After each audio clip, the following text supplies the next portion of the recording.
Chapter 3 example 3.12 fourth sum பார்க்க போகிறோம். Find the LCM of the following. X cube minus 27 comma x minus 3 whole square x square minus 9. So a given question எடுத்து எழுத வேண்டியதான். To find LCM கண்டுபிடிக்க போகிறோம். Solution step 1ல x cube minus 27 27க்கு cubic units வந்து 3. So x cube minus 3 cube இங்கே வரும் 3 3s are 9 9 3s are 27 a cube minus b cube formula x minus 3 into x square plus 3x plus 9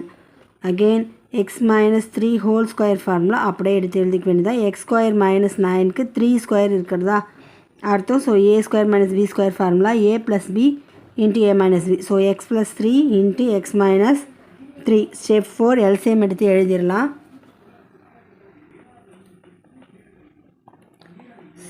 step 4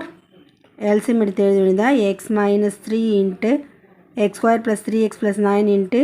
x minus 3 whole square into x plus 3 into x minus 3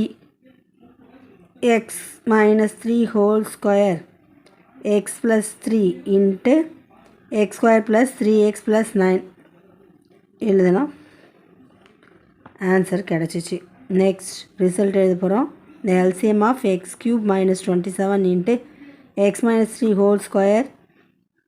x square minus 9 is x minus 3 whole square into x plus 3 into x square plus 3x plus 9 இது பார்த்தீங்கன்னா x minus 3 x minus 3 இது ரெண்டுத்தையும் x minus 3 whole square போடலாம் so இங்கே ரெண்டு முறை இருக்கிறதா ஒரு முறை எடுத்து எழுதியிருக்கோம் ரிமைனிங் இருக்கிறதெல்லாம் எடுத்து எழுதி தான் ரிசல்ட் எழுதுகிறோம் எவ்வளோ ஈஸியாக இருக்குது ஒர்க் அவுட் பண்ணி பாருங்கள் ஆல் தி பெஸ்ட்